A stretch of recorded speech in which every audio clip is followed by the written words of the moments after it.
68 hours after Admiral Chen's ultimatum, Ambassador Zeth Kari stood in his private quarters aboard the Hegemony flagship, staring out at the assembled fleet surrounding Nexus Prime.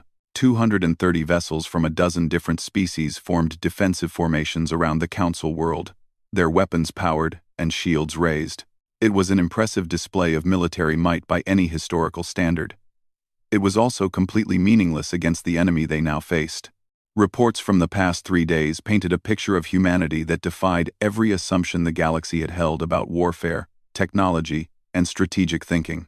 Human vessels had been spotted conducting what could only be described as reconnaissance missions deep within sovereign territory. They appeared without warning, scanned military installations and industrial centers, then vanished before anyone could respond.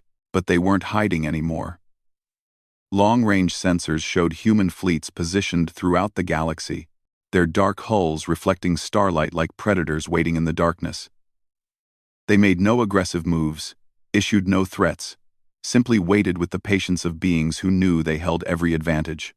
The final council session had been postponed twice as delegates struggled to find alternatives to the impossible choice before them: accept humanity as equals despite their violent introduction, or face a war that would likely destroy galactic civilization as they knew it.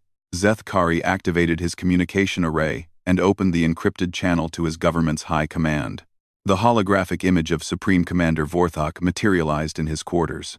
"Ambassador," Vorthok said without preamble, "I trust you understand the gravity of our situation."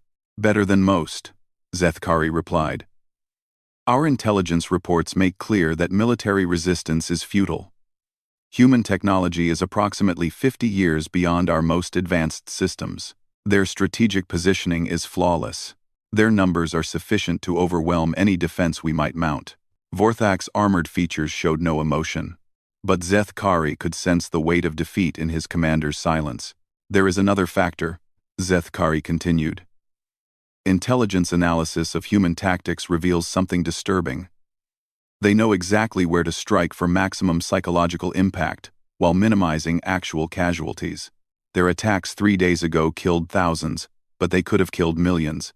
They chose precision over mass destruction. You believe they show restraint? I believe they show intelligence. They demonstrated capability while leaving room for negotiation. A species intent on conquest would have struck population centers. Instead, they targeted military installations and left escape routes for civilian evacuation." Vorthok was quiet for several moments before responding. "The High Council has reached its decision.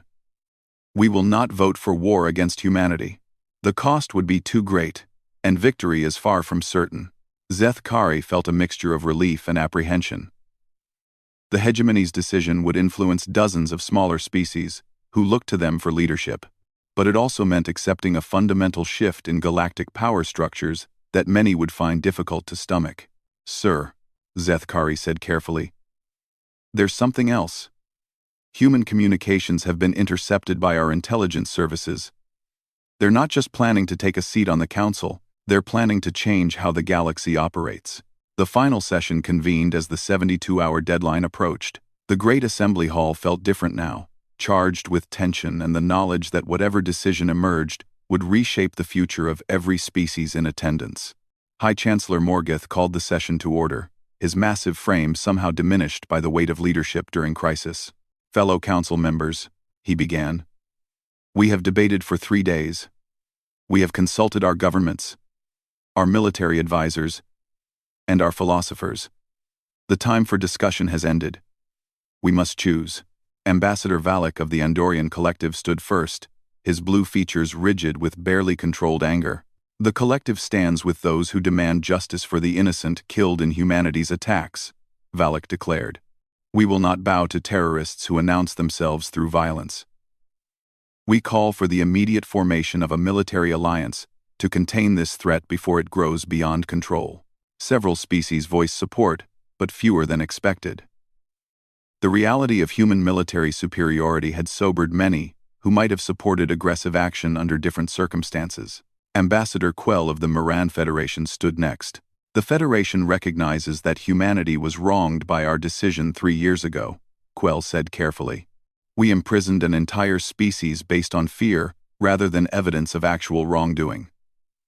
While we cannot condone their methods, we understand their motivations. The Federation will support diplomatic recognition of humanity as a full galactic species. More voices joined this position, including several powerful trading consortiums who saw opportunity in opening relations with a technologically advanced species. Zethkari rose when his turn came, feeling the weight of his species' decision. The hegemony acknowledges the military reality we face, he said, his voice carrying clearly through the chamber. Resistance would result in catastrophic losses, with little chance of success. More importantly, analysis of human actions suggests they seek coexistence rather than conquest. The hegemony supports the establishment of formal diplomatic relations with humanity. The voting continued for 2 hours, with each species forced to declare their position publicly. When the final tally was completed, the results were closer than many had expected.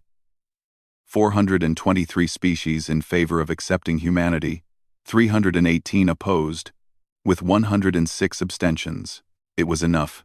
Barely. High Chancellor Morgoth stood to announce the decision. But before he could speak, every communication device in the chamber activated. Admiral Chen appeared once more. But this time, she was not alone. Behind her stood a diverse group of humans in various uniforms and civilian attire. Council members, Chen said, we have monitored your deliberations and appreciate the democratic process you have followed.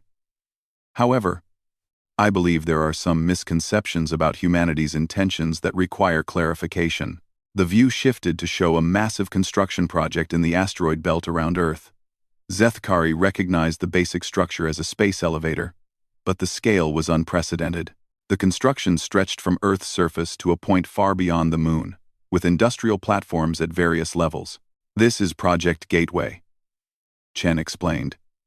During our quarantine, we didn't just build weapons and ships, we built infrastructure. Our industrial capacity now exceeds that of most galactic powers, and we've achieved complete energy independence through fusion technology refined beyond current galactic standards. The implication was clear. Humanity didn't need the galaxy for survival. They could exist independently if necessary. We don't seek to dominate galactic civilization, Chen continued. We seek to improve it. 3 years of isolation taught us that fear-based decision-making leads to waste, conflict, and stagnation. We propose a different approach.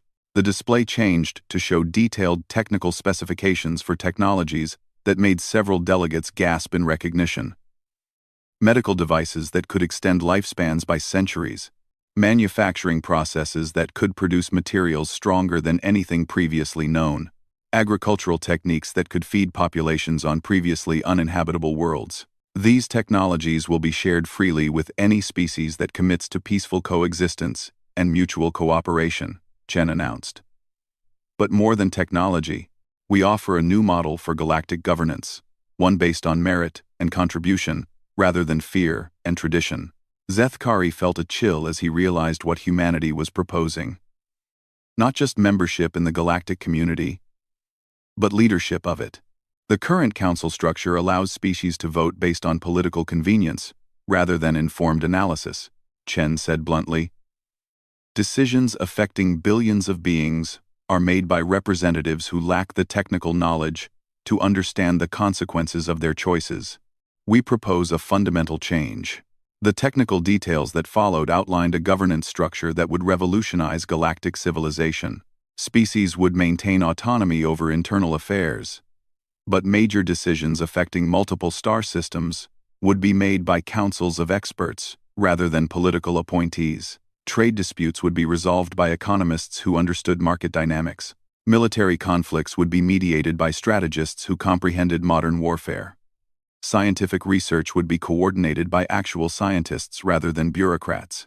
It was logical, efficient, and utterly terrifying to most of the traditional power structures represented in the assembly. Those who accept this new model will benefit from immediate technology transfer, guaranteed security, and preferential trading relationships, Chen concluded.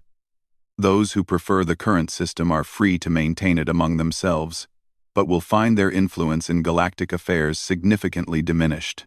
The transmission ended, leaving the chamber in stunned silence. Humanity hadn't just sought a seat at the table. They had presented an entirely new table and invited others to join them. Over the following hours, the political landscape shifted rapidly. Species that had opposed human membership found themselves reconsidering when faced with the choice between irrelevance and adaptation. The technology demonstrations alone were worth centuries of research and development. But the deeper implications went beyond technology. Humanity was offering an end to the inefficient, politically driven decision-making that had plagued the galaxy for millennia. Decisions would be made by those best qualified to make them, regardless of political connections or species loyalty. Within a week, 47 species had formally requested admission to what became known as the Human Alliance. These weren't conquered territories or subordinate states, but full partners in a new model of galactic civilization. The traditional Galactic Council continued to exist, but its influence waned rapidly as more species chose efficiency over tradition. Trade flowed toward Alliance worlds. Research projects moved to Alliance laboratories. Young beings from across the galaxy sought education in Alliance academies. Zeth Kari found himself appointed as the hegemony's liaison to the Alliance, a position that required him to work directly with the same humans his species had once sought to imprison. The irony was not lost on him. 6 months after Admiral Chen's ultimatum, he stood in the observation deck of Citadel Station, watching human and alien engineers work together on projects that would have been impossible under the old system. Medical researchers from 12 different species collaborated on treatments that could eliminate genetic diseases. Physicists shared theoretical frameworks that promised to revolutionize faster-than-light travel. Admiral Chen joined him at the viewport, her expression thoughtful as she watched the activity below. "Do you regret your species' decision to quarantine us?" she asked. Zeth Kari considered the question carefully. "I regret the fear that motivated it," he said finally. "But I cannot regret the outcome. The galaxy is better for your presence, even if the method of your introduction was dramatic." Chen smiled slightly. "Fear makes people stupid. We simply gave the galaxy a reason to be afraid of the consequences of stupid decisions, rather than the potential for change." Looking out at the bustling station, with beings from dozens of species working together toward common goals, Zeth Kari realized that humanity's vengeance had never been about destruction. It had been about transformation. They had taken the galaxy's attempt to contain them and turned it into an opportunity to remake civilization itself. The quarantine had ended exactly as Admiral Chen had promised. Not with humanity begging for acceptance, but with humanity offering a better future to anyone wise enough to take it. And the galaxy, for all its initial resistance, was quickly learning that the future humanity offered was far brighter than the past they had tried so hard to preserve.